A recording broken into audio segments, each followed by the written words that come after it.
All right, welcome back, Florida Football Insiders podcast. Now it is time to head down to Coral Gables in the University of Miami. 2025 Miami Hurricanes, year four, Mario Cristobal. Hard to believe he's already been there going into year four. The Canes back in 2024, 10-3 finish on the verge of an ACC title game appearance, but they lose at Syracuse in the last game of the regular season to thwart their ACC championship game hopes and a very viable opportunity to go to the college football playoff. No better person to preview the 2025 Hurricanes than the guy who will be on the call next weekend against Notre Dame in Hard Rock Stadium. Joe Zagacki, the longtime play-by-play voice of the Miami Hurricanes, been the play-by-play voice of the Hurricanes for going on 22 years now, and been with the University of Miami broadcast team for 35 years. Welcome in, Mr. Joe Zagacki. Thanks, Jason. Appreciate it. Looking forward to it. Kickoff right around the corner. What a great way to start the season. Miami and Notre Dame. You begin the year with the Super Bowl game. No doubt, classic rivalry. This rivalry has gone back all the way to the '80s. We all know the legendary ESPN 30 for 30, the Catholics versus the convicts, and all that stuff, and the Jimmy Johnson stuff.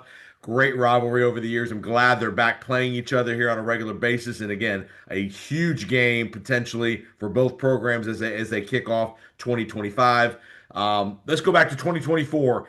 You know, the Canes had a wild schedule. They had a bunch of wild games, the Virginia Tech game, the game out west that you had with Cal. Just give me a little overview, and then you had the kind of like they say in tennis, the ball's on your racket. You win at Syracuse, you're in the championship game. You're probably going to the playoff potentially. Just give me a little overview of last year and kind of the ups and downs in the wild nature of that season.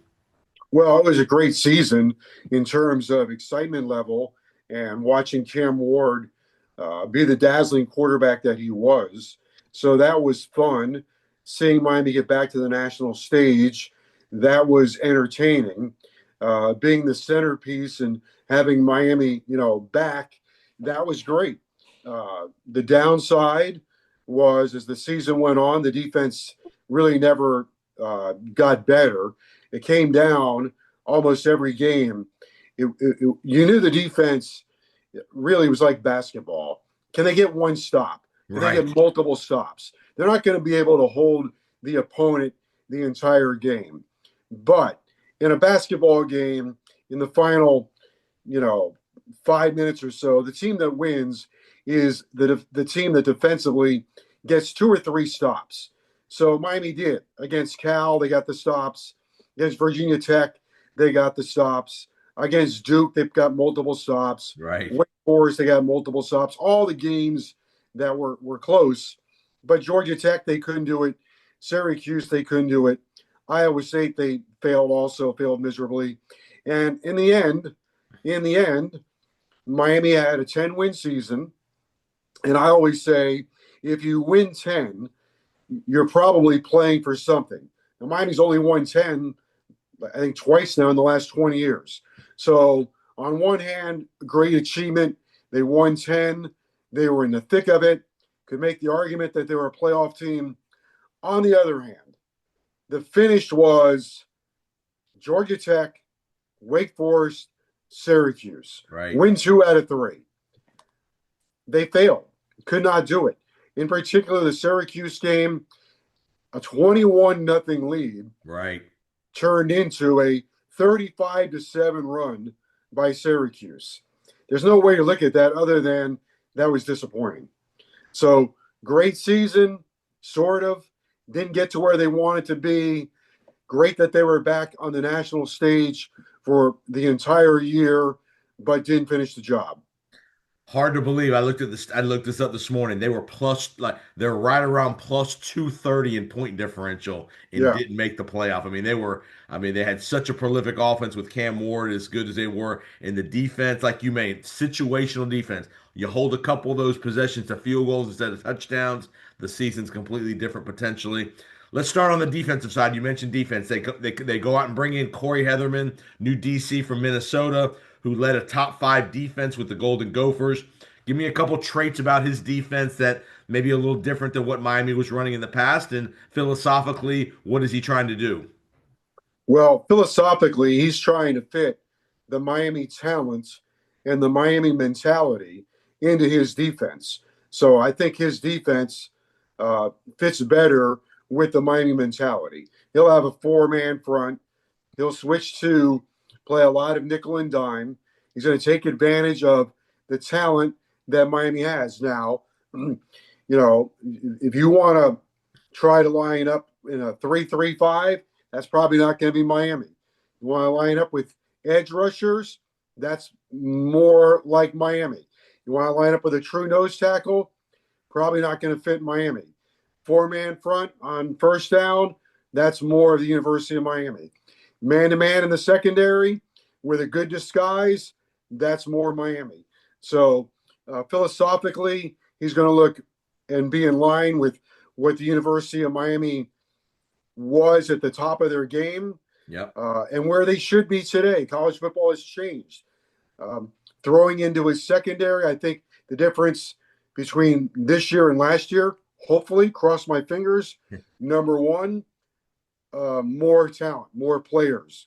Now, they got to be healthy. Damari Brown could be a great shutdown corner, but he's got to be healthy. He hasn't been healthy since last year's Florida game. He's been in and out of training camp. They brought in Xavier Lucas, brought in Ethan O'Connor, brought in Charles Brantley. O.J. Frederick was a freshman All-American a year ago, but he's recovering from an injury that he suffered in the Syracuse game. Three new safeties. Keontae Scott, Jacoby Thomas, Zachariah Poyser. I think they will be better there. In training camp, when the secondary has been on point, I think for the offense, it's been like throwing into one of those House of Mirror, carnival rides. You walk into the House of Mirrors and everything is distorted. So they get a lot of deflections and interceptions. I think they'll be bigger and stronger at linebacker with Wesley Basaint and Mohamed Motori coming in from Rutgers. But the guys that got to carry the defense are Akeem Mesidor and Ruben Bain. They got to play like five-star players. Mesidor is a sixth-year senior. It's his sixth year of college football. Right. He's got to play like that. Ruben Bain was a freshman All-American. He's got to play like that. You can have all the plays that you want, but this is coming down to players over plays. And the players like Bain and Mesidor and Basaint and Frederick and Brown, Poyser, they've got to make plays. And you again, you know this better than anybody, and anybody that's followed Miami over the years, when Miami's been great, their defense has been really good. Again, does Miami have to be a top 10 defense in the country this year? No, I don't think so. But you can't be 75, 80 in the country in defense with as many athletes and pedigree that they have access to down there at Miami. And when Miami's been really good defensive line, they've always had a really good four-man pass rush where you don't have to blitz so much. You can disguise more things in the secondary and red zone defense. Holding some teams to field goals and creating some turnovers in the red zone is critical because in this age of college football, with so much offense, you got to be able to be good in the red zone, at least keep them out of the end zone, 40 to 50% of the time. Make them kick field goals to some degree, but to me, that's where Miami has really labored the last several years, just their inability in the red zone and no impact, super impactful players on defense. The big play was a killer. They gave up so many big plays last year. One of the worst in the country in allowing plays of 20 yards or more. Back to your point on those other metrics, Corey Heatherman was top 25 in Minnesota in pass defense, takeaways, red zone defense, total defense. So his metrics at Minnesota were really good. Only one team scored more than 30 points on him. That was Iowa. Miami had 6 teams score more than 30 points on them. So if any of those metrics transfer to Miami, defensively, they'll be in much, much better shape. The defensive line, to go back to that, again, it's got to be Bain and Mesidor. Those guys have to be on the field a lot. They've got to be healthy, be on the field a lot. Justin Scott is a sophomore, former 5-star player. He's got to get it. He's got to be a 5-star guy. Marquise Lightfoot, sophomore, 5-star players, had a great camp. Now, when the season starts, play like a five-star player. He's Right. in there to rush the passer. It's the first time in a long time where I can look at Miami and go, Justin Scott, 5-star. Armando Blunt, 5-star. Hayden Lowe, 5-star. Marquise Lightfoot, 5-star. Booker Pickett, 4-star. Well, all these stars got to start shining brightly. And one thing Mario's done, as Coach Cristobal's done in his 4 years, he's recruited. I mean, he's been an elite recruiter when it comes to the high school ranks, getting guys out of the portal and all that stuff. So the recruiting has never really been the issue. It's been the camaraderie and the chemistry of the scheme and everybody playing to their, like you said, playing to their star level that they've been brought into. All right, let's jump over to the offense a little bit. Obviously, Cam Ward was a tremendous addition last year. They bring in Carson Beck from Georgia. Are we going to get Carson Beck from 2023? Or are we going to get Carson Beck from 2024? Just being around him the last 6 months or so, what have you noticed about him from a leadership perspective? I know Cam Ward was lauded for how seamlessly he transitioned into being a leader of that team. How has Carson Beck jumped into that role? Jason, it's funny. All the questions you get about Carson Beck, and there's always this little bit of a negative tone to it. And like you said, well, is it going to be 2023 or 2024 Carson Beck? And here's how I would answer that. Miami's going to go into the Notre Dame game with a quarterback that is 24-3 as a starter. And I listened to some people at Georgia say, yeah, Carson, the guys didn't play hard for him. When he got knocked out, the players were saying how hard they were going to play for the backup quarterback.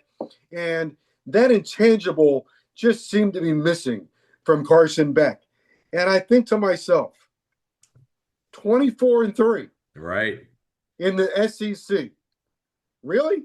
Down 35-0 or whatever it was to Alabama, and brought him all the way back and had the lead in that game at Alabama. Yep. Threw the ball 50 times against Alabama.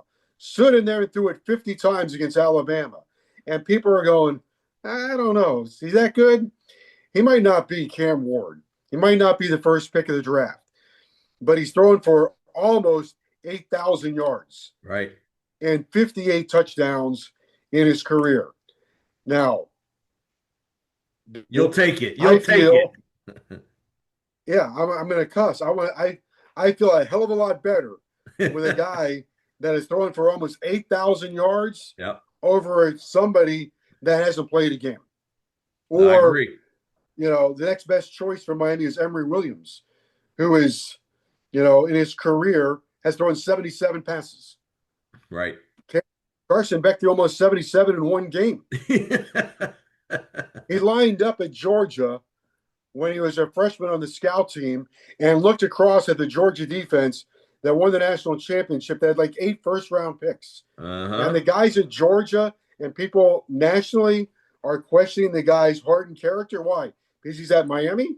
Right. Because Miami brings glitz and glamour and women and stuff like that? Is that why they're questioning Carson Beck? If he was at Indiana or Michigan, would they say the same thing?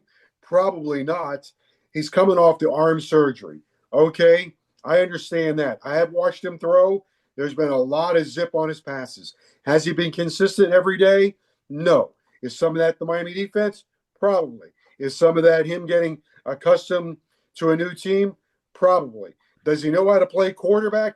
You're damn right he does. That's right. Talk about the guys around him. They lost a ton of their production last year. A lot of guys, have graduated and left. Receivers, running backs, tight ends. Give me a couple names to keep an eye on as far as skill guys that Beck's going to need to lean on. It's interesting because they did lose a lot of guys with had good years. Arroyo's in the NFL, so that's a big one. But then I looked at the receivers, and Xavier Restrepo, great receiver at the college level, NFL free agent. Yep. Sam Brown, NFL free agent. Jacoby George, NFL free agent. Isaiah Horton transferred. It's not like Miami lost Michael Irvin and Right. Andre Johnson Right. and Brett Perriman, Dale Dawkins, and guys like that. So they've got plenty of talent, got a lot of names and numbers and all that.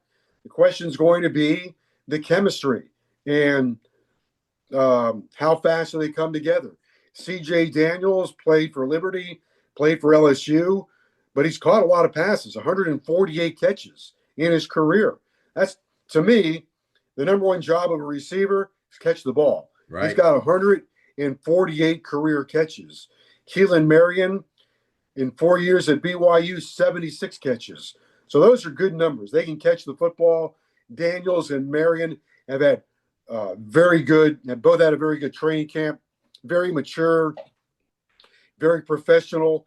And I think that's really good for younger players like JoJo Trader and Dalen Upshaw and Josh Moore. Other guys have to evolve. I think you're going to hear the name Malachi Tony a lot. Really good player, a freshman from American Heritage High School down here Yep. last year. Mr. Football in the state of Florida, dynamic, explosive player. So I think at the beginning of the year, you'll hear C.J. Daniels, Keelan Marion, Malachi Tony, then tight end Elijah Lofton, and of course the running backs, Mark Fletcher and Jordan Lyle, and out of the transfer portal, Shamar Brown from North Dakota State. Very mature, really nice running back. So I think he's got plenty of weapons. And the O line again, come back in pretty good O line. They've always had a really good, for the most part, good offensive lines down there. Protect a little bit of a different scheme with because Ward was more of a scrambler, could run around a little bit. Beck's not that guy, so even more vital that the offensive line hold up in pass protection, right? Yeah, I like the offensive line. Maui Nolan and Ez Cooper on the right side have started 27 straight games together. So I think that's important. They brought in Brockermeyer. He's the only guy that came in through the portal on the offensive line. Then McCoy and Rodriguez, the left guard, have worked a lot with Markel Bell. Bell's probably the most interesting of all of them. 6'9", 340 pounds. They like him a lot. He played a lot when Jalen Rivers was injured last season. My only question with Bell is he's so tall. He's 6'9". I think the disadvantage of that is he plays way up here. Yeah, Sometimes you got to get down here. right. These speed guys. So I think that's going to be his challenge. But he has taken every snap at left tackle. Was the first team left tackle since day one of spring football. So they know more than I do. They must. If they didn't like him, he wouldn't be there.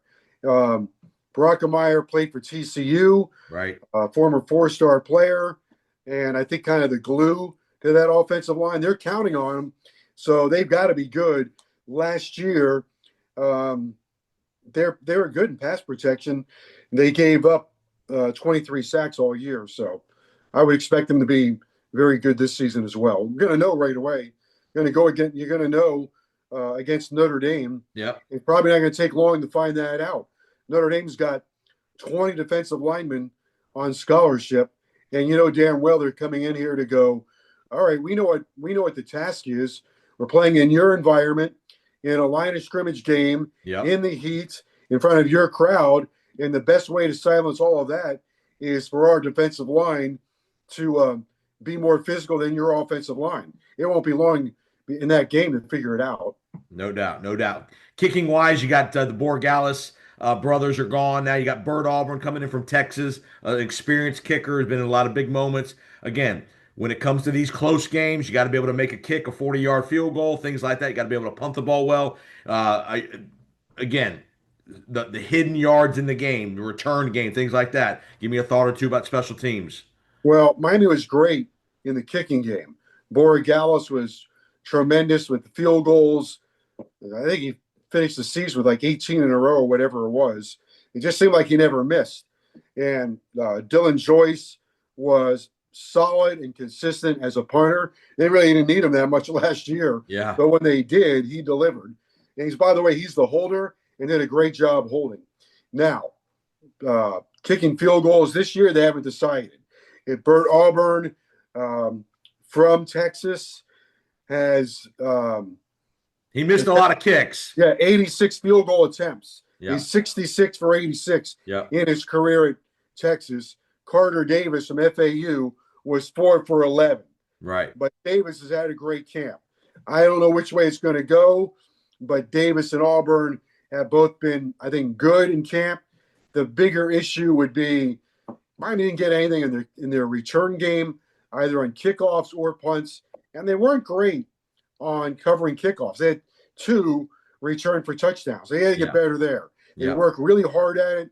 I think they're really well coached in that area, but they got to elevate their game.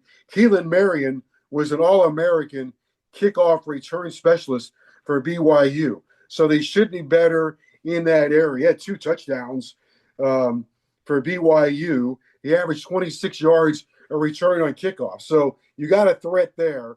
On the punt returns, they've got to find somebody that can do something other than fair catch. Right. All right, last couple questions. I'll get you out of here. Let's look at the schedule again. Challenging schedule. Obviously, you got Notre Dame out the gate. You got Florida a couple weeks later. You're home to Louisville. You're at FSU. You're at SMU. The couple things you avoid Clemson and Georgia Tech on the schedule, which is a great thing. And your big games, the perceived big conference games, Louisville, you got Notre Dame, Florida out of conference, are in your building. So you have a great opportunity from a schedule perspective where the games are played to get to November, to get to that SMU game where you could be no losses or 1 loss maximum because of the home games, the experience of Carson Beck. Give me a thought or two about the environment of playing in Hard Rock and the opportunity that's right in front of them. I can't, I can't whine about the schedule that much or Yeah. complain about it. They're home until November for the most part in the state of Florida. Go to Florida State October 4th. We'll find out a lot about the team. As you mentioned, Notre Dame, Florida, Florida State at the top of the schedule. My only complaint would be don't leave the state until November, but they finish the season at Virginia Tech and at Pittsburgh. Right. And, it's not really that big a deal. Unless it's 30 degrees. Right. Other than, I would look at it this way. If I'm the ACC and my best chance at the playoff is Clemson and Miami, that's what the people said, right?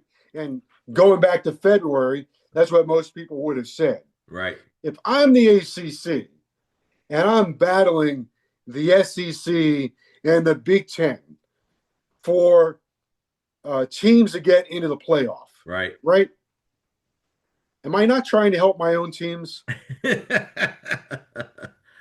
Why would I send one of my teams as a threat to finish the season with back-to-back road games? Right. No, I don't care. But I'm just saying. Yep. You're in a fight for your life, your conference life, and you need Miami. It's the price of doing business. Flip the game. I'll go to Pittsburgh. It doesn't matter when. Go to Pittsburgh in October. Right. I don't care if they're on the schedule. Go to Virginia Tech in November, but finish at home, whatever. I just think it's dumb. Yeah, I'm the ACC. That's a very valid point because you're right because they want the a second bid out of that conference. And again, if you got Miami, look, in all the discussion about the playoff, right? It's Big Ten and SEC. Right. We want more teams. Oh, we're going to go to 14. SEC gets what? 5, 4, and they get 4, whatever it is. But they're always they basically have said, ACC, you are a mid-major. We're going to punch you right in the face. You're a mid-major. If you're the ACC, then fight back. How am I going to get my teams in there? How am I going to do it? I'm going to take care of my teams.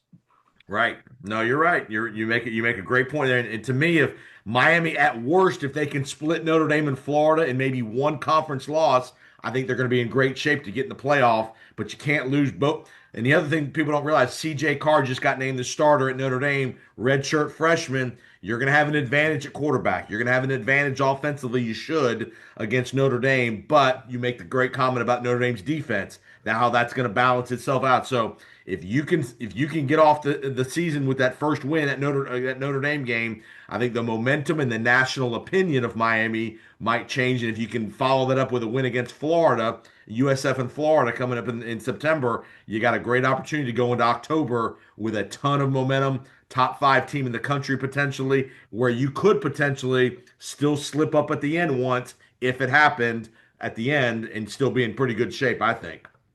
I think they have actually two paths. One is what you just mentioned. You beat Notre Dame, you beat Florida. You've got two great wins in your back pocket. Yep. You mess up in conference play and don't reach the ACC championship game, you have a loss or two in conference. You have two great non-conference wins Right.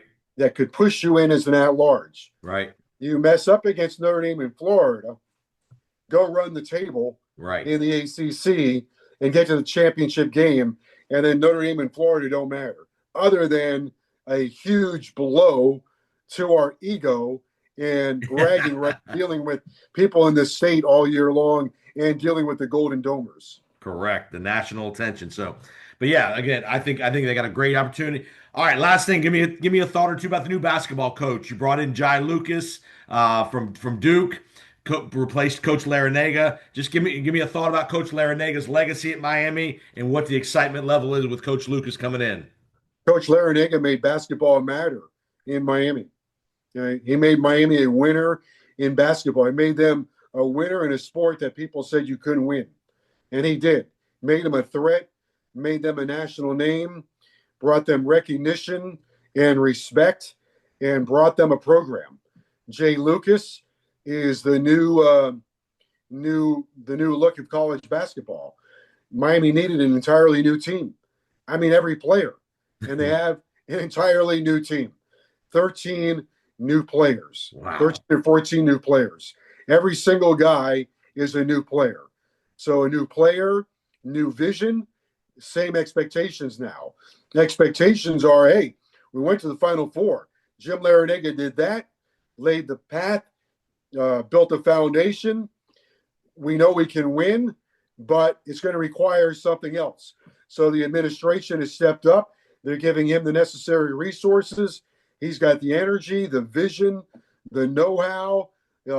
He's only 34, 35 years old, but I think he's beyond his years. Got a great vision, really knows how to get along with people and the players of today. And I think he knows the path to get Miami to the Final Four. Different than Coach Larinaga, but can take that baton and finish the race. All right, Joe. Tell the audience that are in the Miami area where they can listen to the game in the Miami area, and the people that are outside of the Miami area where they can listen to the local broadcast. Yeah, no shortage of opportunities now. We're lucky. We've gone FM. QAM is on FM, 104.3 FM. So 560 AM, 104.3 FM. So we're more modern now. A sports station that's on FM, 104.3 FM from Miami to Jupiter, Florida, or even further north. 104.3. Then Odyssey.com. We're an Odyssey station. So Odyssey.com nationwide. Odyssey the Odyssey app is also heard on the iHeart app. So if you like iHeart and have iHeart stations, the iHeart app, the TuneIn app, the University of Miami app, and of course Sirius XM on one of their ACC channels. Well, Joe, you got a great start to your year. Next weekend's going to be an electric atmosphere with Notre Dame coming to call, and you have a lot of Notre Dame fans in the building, a lot of Miami fans, a lot of rivalry and just nostalgia from all the years that they've played each other and all the great games and rivalry that they've had over the years. Enjoy the season. We will check in later on in the year, and good luck. And look forward to seeing Miami in the mix here come October, November. Thanks, Jason. Appreciate it. Take care.